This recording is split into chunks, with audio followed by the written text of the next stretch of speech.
We clamber back inside the motorhome, leaving a dry hellishness behind. I turn ignition, let the AC blast away the RV's stuffiness, letting out breaths of sweet relief. Marina and I collapse back into our seats. Alright, so where's the first piece of the treasure? Well... You have no idea, do you? That's not true! The news said a part of it was somewhere here in New Mexico. Probably. I'm not surprised at all. Should have seen this coming. You have the journal? Yeah? She hands the cheap paperback book to me. The cover feels like it could fall apart at the turn of a page. The whole thing is fitting of its rustic design. I slide my thumb across the edges and flip through the pages. Thick forewords and passages commenting on a journal's historical significance skip past my eyes, most long enough to be their own book. Finally, a photocopied picture of one of the original entries appeared, preserving the faded cursive lettering, the entire thing printed on the next page over. Rusting brown stains and wrinkles engrave the photo. Some of the writing has been scratched out too, like someone made mistakes and couldn't erase them. I hate to admit it, for something that's probably a sham, the thing looks pretty authentic. With bounty and satisfaction in hand, I am now homeward bound, the perilous journey forthcoming. Through my unrivaled intellect and unmatched ambition, I have succeeded in accomplishing what most believed would no longer prove profitable. Of course, this only comes as a surprise to those around me, not myself. I had traveled this way on a trail, with many others from the Missouri Territory. But as my typical characteristic success grew, I could sense the envious stares amongst my so-called peers. The danger eventually became so great that I wished to flee, but my companions left before I woke. For what reason, you may ask? I don't know. It is with this in mind that I have taken upon myself to leave a note for one of my fellow prospectors and to borrow his steed, so I may one day return to settle with my family. But if this journey has taught me anything thus far, it is that jealous, conniving eyes are abundant, but I am no fool with my Yeah, and I'm not writing all this crap. Where should I actually start? Okay. Dang it, I was reading that. That was getting good. Why'd you do that to me? Let's see. If he left California, lived in Missouri, and supposedly hid something in New Mexico like Marina said, then what we're looking for is likely a later entry. Ah, here we are. Alas, I have reached the final point of division in my travels. During my stay among the ruined sanctuary, the rogue native Lamasi has informed me of a landmark that was rich in the mythos of his people. Considered sacred, he said that the chance of the gold being discovered would be very slim. He referred to it as a winged rock, a monument erected towards the sky. After my previous detour, I finally arrived. It is with much disbelief. I must say, my friend Lamasi was right.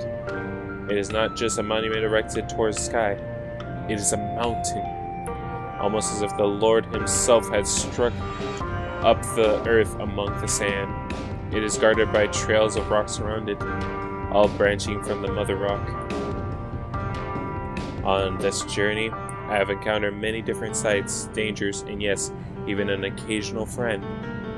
As I look upon the mountain before me, I am reminded once more that there are things bigger and greater than I. Although I am not yet rid of this cough, my soul has been humbled and removed of fatigue. I can think of no better place to store the last of my gold, and I anxiously await the day I return. What does it say? Ooh, got an achievement. The gist of it is that it's near a big rock and a bunch of little rocks. That should narrow it down, right? Yeah, to the entire state of New Mexico.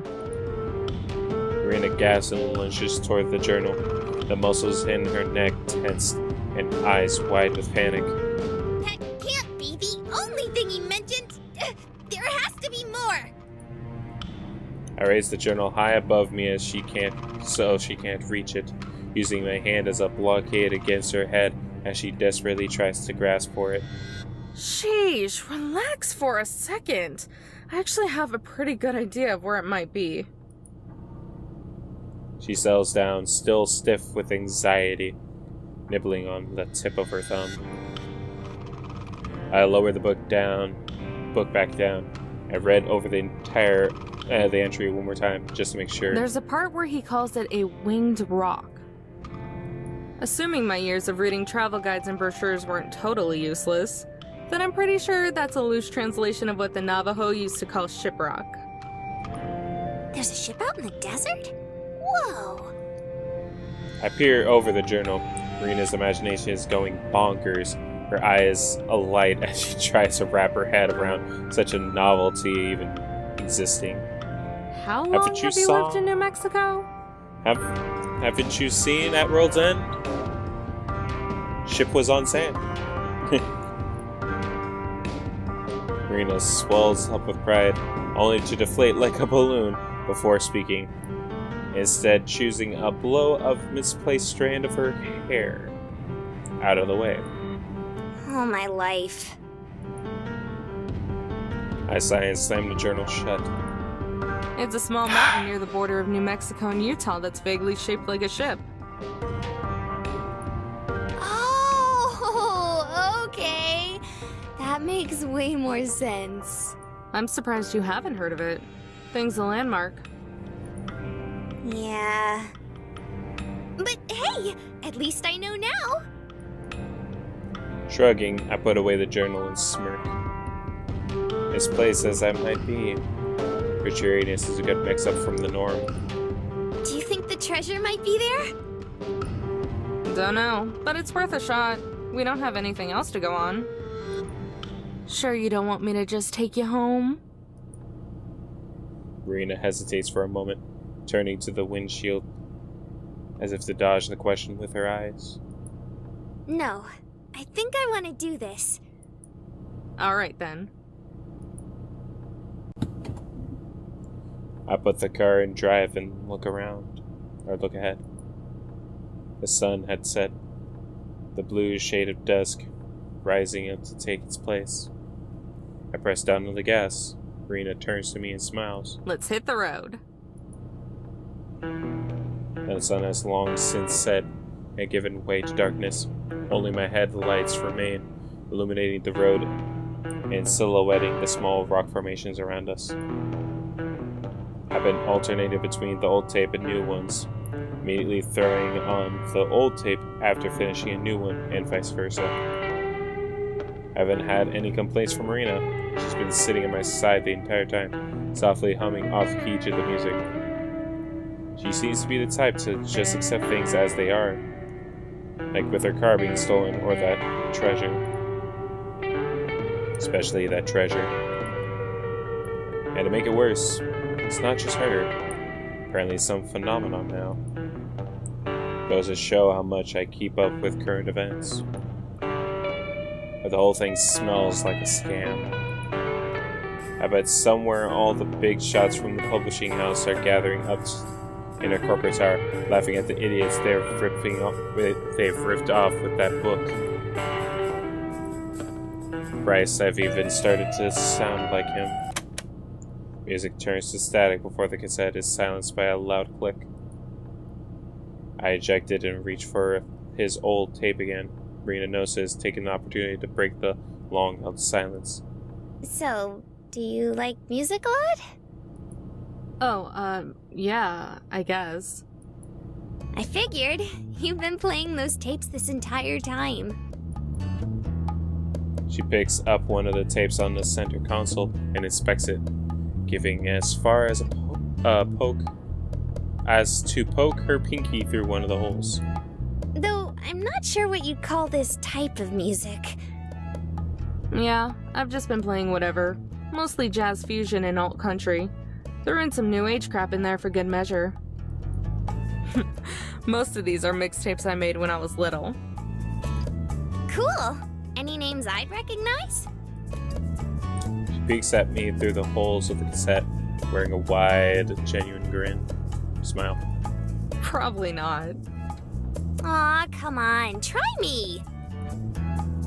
Why not? Maybe I'm not giving her enough credit. You know, Gabriel, Gertu, Weather Report, Donovan, Methany. Marina gives sage-like nods and grunts of understanding as I list off the names. You have no idea who any of them are, do you? Not a clue. That's what I thought. Sorry. I usually listen to whatever's on the radio. I crack a slight smile. It's alright. I could see how it might be hard to get into. My gramps used to call it road trip music. I still think it's nice, though. It's making you really happy. You think so? She taps her fingers gently against my cheek. I pull away a little, but let her do it anyway. Yeah, why else would you be smiling? I've never really thought of whether it made me happy before, but I do know it makes him happy. So that's good enough for me. That's actually why I'm going to California. You know, for a music festival.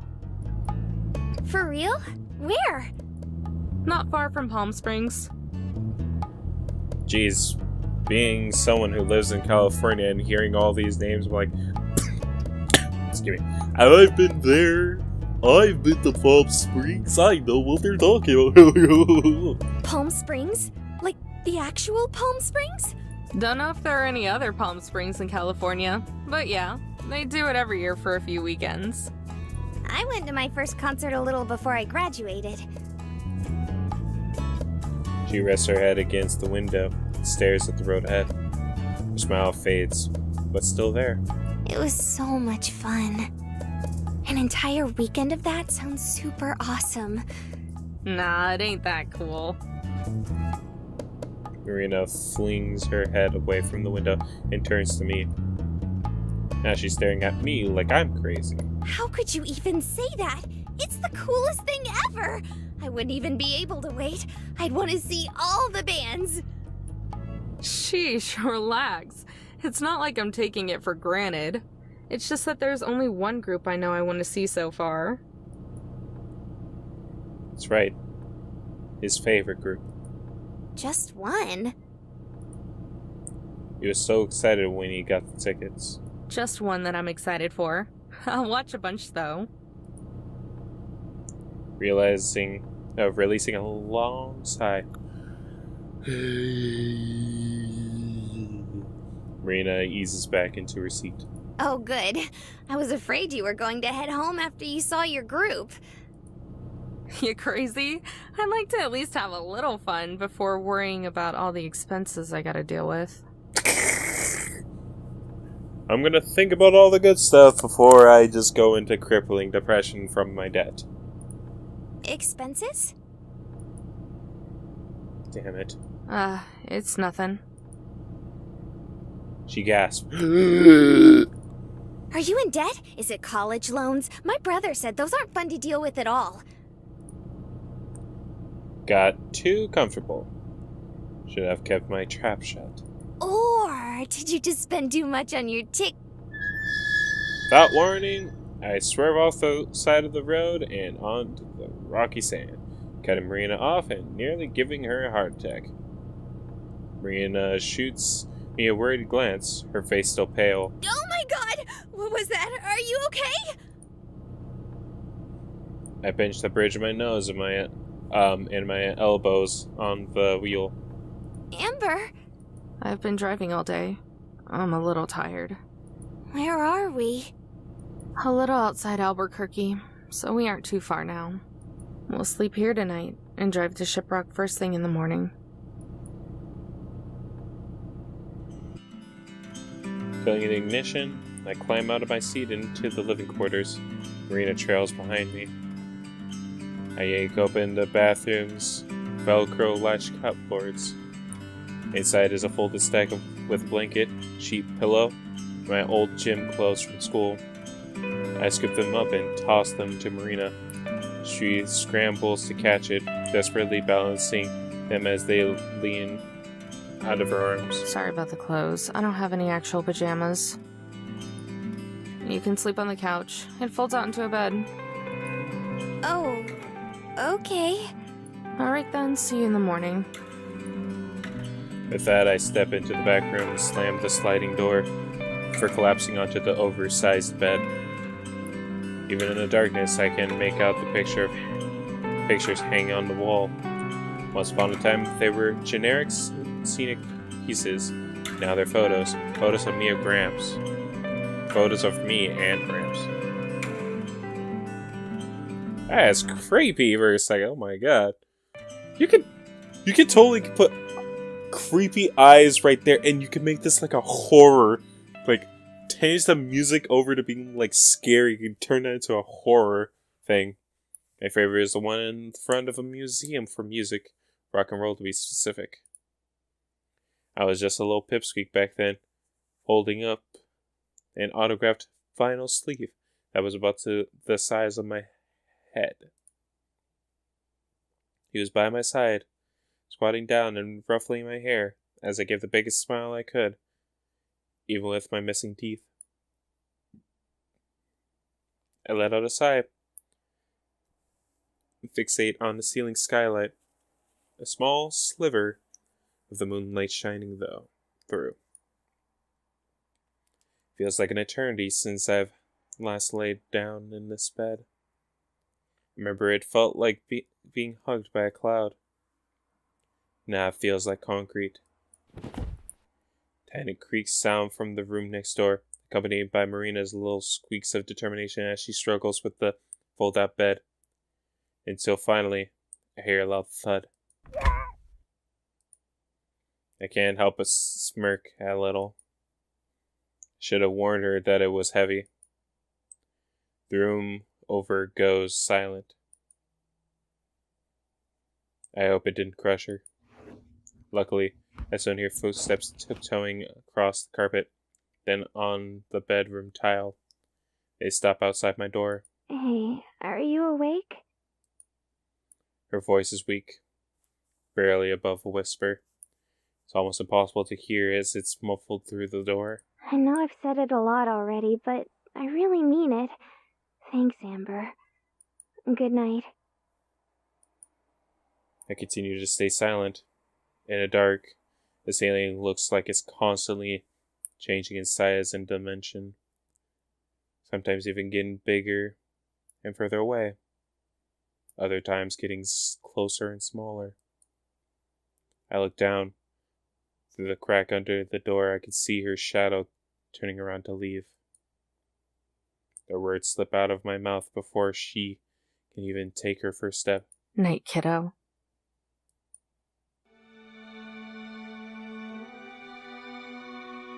That was just the intro of the game. I'm actually interested. I'm invested. What about you guys?